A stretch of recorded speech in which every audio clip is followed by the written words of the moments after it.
Hey guys, really excited. We have an incredible woman in the house today. We have Anna Gaspari, who is a spiritual entrepreneur and coach. Here with me, Natalie.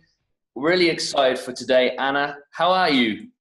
I'm awesome here in New Jersey. How are you? Yeah, we're doing well. We're doing well. So it's exciting to have you on the show today. And I think, from the get-go, I always love to find out a little bit about who Anna is. For many of us, we might not know who you are. So maybe if we just start there, Anna, just share a little bit as to who you are. Okay, so thank you, first of all, Natalie and Mark, for having me. This is a great honor, and I'm excited to share my story. So I became a spiritual life coach about 10 years ago. I've been an entrepreneur. I was a hairdresser my entire life. I'm married to a New Jersey State Trooper, and I have 3 children, so I'm a mother. That is my first and foremost best job in the world. It's the most rewarding. And right now I just started a company called The Spiritual Grind, just, kind of educating the world and the masses just about self-consciousness and rising up to your greatest being. So that's a little bit about who I am. Sounds good. So what does it really mean to be a spiritual coach? What does that look like? Yeah, well, that was an awakening in about 2000, and I would say 2006. Let me just shut my blinds for 1 second here. Okay. So about 2006, I had, had a traumatic experience in my life. And it was that moment that you just ask yourself, like, who am I and why am I here? And so I started to go inward, and I was guided to a book called The Power of Now and a New Earth by Eckhart Tolle. And he was my first teacher. And I had never read a book before, Mark. Like, never read a book. I skated all through school without reading one book cover to cover. And this book I just could not put down. And I knew at that moment I was meant to be a spiritual life coach. I was meant to teach this work. Mm-hmm. So I just kind of searched from there, and I found a great school, and I started studying, and it was more for myself. I really didn't know that I wanted to go out there and actually be a coach. That wasn't like the idea back then. It was really like, how can I heal my own wounds, and how can I go in, and how can I, why am I here, really? And so through that education and through all of that, I decided that this is what I wanted to do, and I wanted to teach other people about that. Nice. Well, a big high five for reading a book. Like, I think I was 27 when I read my first book front to back. Yeah. Now, I can relate. Yeah, I can relate to that as well, because when you said that, I sort of had a little chuckle to myself, because myself and Mark find reading quite a bit of it's not a chore, but like you say, unless you're gripped into a book that you actually physically can't put down, it's not something that, it tends to be something more now that I take into my daily routine, but other than that, it wouldn't have been. So I can totally empathize with that. Definitely. Mm-hmm. Yeah, 10 pages a day is what I dedicate myself to, Anna, and it's something that is work. I find that when I'm on vacation, it's, not something that I naturally do, because for me, it's something that I do while I'm working. I'm in the hustle. Yeah. Anna, what I would like to do is I want to ask you a couple of questions, and for you to give us, just a short answer on these, very specific. Just want to kind of really get a little bit more knowledge on you, the way that you're built and the way that you kind of operate. What is one word, Anna, that you would love people to associate with you? Passion. Okay.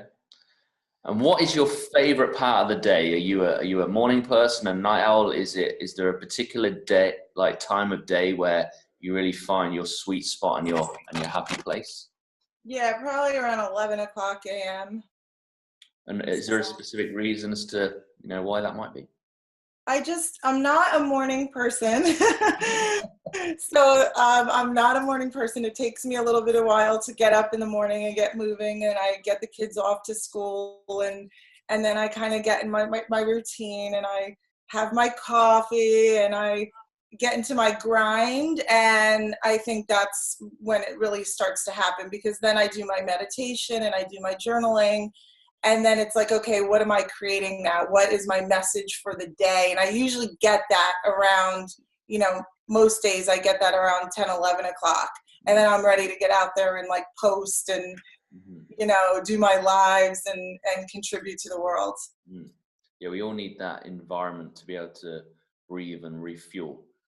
What are you currently reading or listening to at the moment, Anna? I'm currently reading a book which I'm just fascinated with, and it's probably my third time reading it, and it's Eckhart Tolle's Stillness Speaks. I happen to have it right here by my side. So it has coffee stains all over it. It's an older book, but I just decided, yesterday I was just called to it, and that's a lot of the time what I do is I have a library of books, and I'll go over and I'll just, kind of randomly just ask Spirit what I need today to kind of guide me and what are some of the answers. And then this was the book that I picked up yesterday, and I'm like, this is the book that's going to tell me what I need next. Okay, nice. If I think of habits, because I'm always fascinated, people that I see that are achieving tend to have like positive habits. If you were to think of your greatest habit of something you do intentionally and religiously, what would that be? Oh, that's easy. I always am asking Spirit for guidance. I mean, that's like one habit. I wake up in the morning and I just ask the divine, where would you have me go? What would you have me do? What would you have me say, and to whom? That's from A Course in Miracles. And that's kind of been a study of mine for, the last decade. And, I might not ask it in that order. That's very specific to A Course in Miracles, but I definitely wake up and ask for guidance. And that's a habit every single day. So when I tend to get very egoic and worry, like we all worry about things, we a lot of times we're future tripping and we're worrying about the next thing. I kind of bring myself back to center, and I'll go in, and that's a daily practice. If I have to just come in my room and I have some essential oils, I put them on my hands before the interview, and I smell them, and it just grounds me right to the center, and always asking the divine to come through me to speak to my audience. Great. Yeah. So, regardless of what you believe in, it's always great to have a belief, something that's bigger than yourself, somewhere where you can go and be refueled, yes, and directed, whether that's God, Allah, or whatever that. Absolutely. Just having that connection. Absolutely. Are you afraid of anything? I'm sorry? Are you afraid of anything? Oh, yeah. I have a lot of fears. Yeah. I work on those. I'm afraid of the ocean. Okay. Any particular reason? What's that? Any particular reason why you're afraid of the ocean? I almost drowned when I was probably like 12. No, I would say like 14, 15 years old. I went to the beach, and this is actually a really funny story. So I was kind of like, I'm in that cute stage, 14, 15 years old, and I had my bikini on, and I'm in the ocean, and I was coming out of the ocean, and a big wave hit me from behind, and it tumbled me onto, onto shore, and I was just choked up, and, this was 30 seconds of hell, and, I'm sitting there, and I'm coughing, and I don't know my whereabouts, and my girlfriend's like, and I'm like, and I looked down, and I had like no top, and you're at that age, and but I think just the ocean, just with sharks and stuff. Another recollection I had was I was 5 years old, and we went to go see Jaws in the drive-in movie theater, you know, back in the 70s. That's what they used to have. And so we went to see Jaws, and I think I was very fearful of that. And that just kind of always stuck with me. Yeah, we're always really impressionable, you know, as children. That's why we have to be responsible. We've all got children and know the importance of, you know, creating the right environment for them to grow and not to necessarily kind of be exposed to things too soon. We want to keep that innocence and that honesty, don't we? So yeah, my dad was really bad at that. He made us watch The Godfather and, you know, Jaws. He's like, be a man with yourself. I'm like, I'm a girl. Like, you know, he had 4 daughters, and his favorite saying was, be a man with yourself. We were so confused. Well, yeah. You turned out all right, so you couldn't have done too bad, could he? Just finally then, Anna, from me, what is the best piece of advice that you've ever been given? Ooh. Wow. What's the best piece of advice I've ever been given? I would definitely, that's like a really good one, Mark. I would say really just, for me, I'm such a rebel at heart. So for me, the advice is just be authentic. And so I've heard that maybe louder in other ways, you know, but that's kind of like, that's the main message, is really just tap into who you are and use your genius and be authentic, and everyone else is taken. So, you know, don't sit there and try to be like other people. So many different ways of saying that, but that basically was the best thing I've ever heard. Very good. Yeah. My aunt raised me a lot of the time, and she was very eccentric. And I think I have her, looking back in hindsight, she was very different, very unique, and she still is. And so people always looked at her in a weird way, you know, and she would always stress to us that we needed to like what we liked and not to really care what other people thought. Mm-hmm. So we'd go to the beach, and she would have what, you know, I thought as a little girl was a bikini on, but really it was a pair of underwear and a tube top. And she just had her own unique flair. She came here from Italy, and so I think I was raised just watching her have this strength and this power behind her fashionably, that she just didn't care what other people thought. And I think when you're building a business, and if you're out there in the entrepreneur world, the main thing is that nobody cares about your shit, you know, and that's the one thing that I've learned throughout the years. And that your own failures, you know, you have to be careful when you're sharing your failures with people, because your failures are sacred sometimes, because your failures almost justify why other people fail. Mm-hmm. And that's not always, some people can really tend to use that against you as well. Mm-hmm.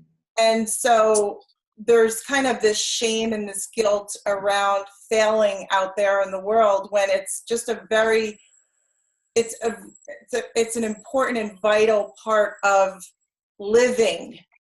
And when I say that, like really living, you know, so many people are afraid to take a risk in life, but if there is no risk, then you're not truly living the life that you were called to live.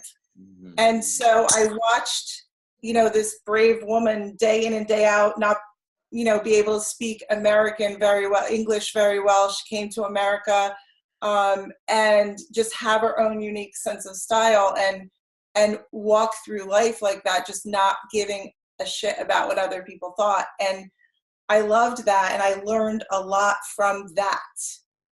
And the one thing is that, you know, my family is everything to me, and I want to give them everything that I didn't have and more. And so I've reinvented myself so many times as a woman, you know, and that's really, really super important. It's all about taking risks and going out there and listening to your inner guidance and not being, you know, affected by what the world wants you to do and what other people want you to do. And so I really pride myself in that. And that's what I teach, you know, today. And it was through some major failures in my own life, you know, that I got to that point. And the more you fail, you know, the more you realize that it's just an experience. You know, it's just an experience. So, and they're just such valuable lessons, because what we learn through the failure are those pieces of us that are so strong, you know, that we have to wake up every day and we have to decide to step into that higher self. Because, you know, there's the lower self and there's that past self. Like yesterday, you are not today who you were yesterday. It's that simple. And then we future trip and we get into this, like, who am I, you know, next year or whatever that is. And that sometimes can get really daunting. So we always have to bring it to this present moment to say right now, like, I just step into that, like right here, right now. And what is it that I desire? And what would it look like if I had that right this second? And what do I need to do? Sometimes it's more lives and you got to look like an asshole sometimes, you know, and just get better at it. Or you have to pick up the phone and call that person and be rejected. And that's just what it takes. Or sometimes just really putting yourself out there and just, you know, with the fear of being judged, but doing it anyway. Right.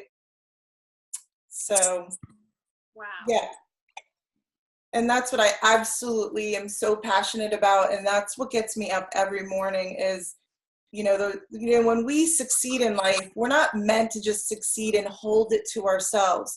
Our job here on earth is to contribute, so to share.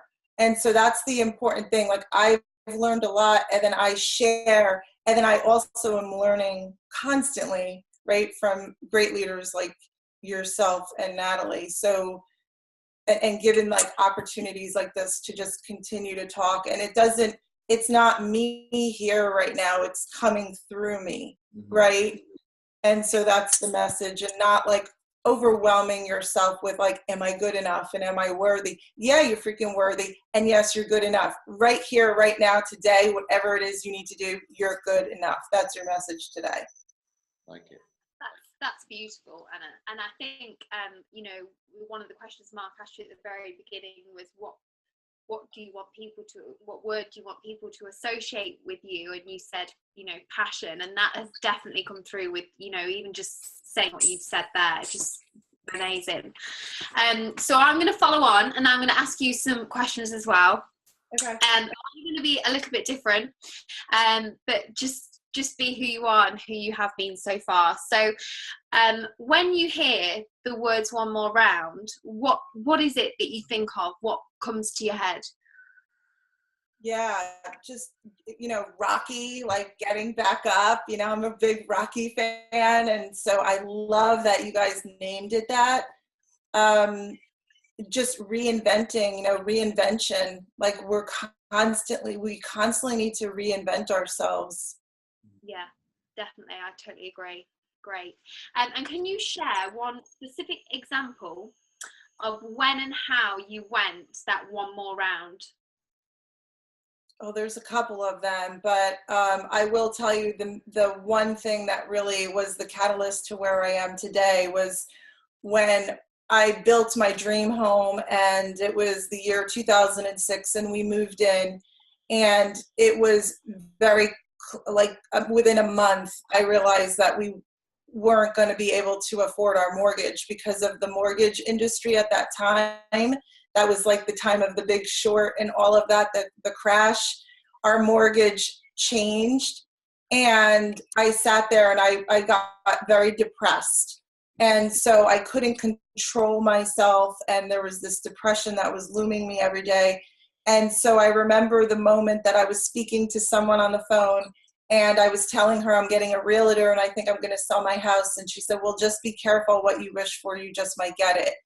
And it was at that moment, like, we don't find God or our strength through the struggle, right? We find it through the surrender. And I think I had surrendered at that moment. And when she said that, it was like a light bulb went up and I got an inch taller. And I like, my tears went away. And I was like, oh no, I was not put in this house to have it taken away from me.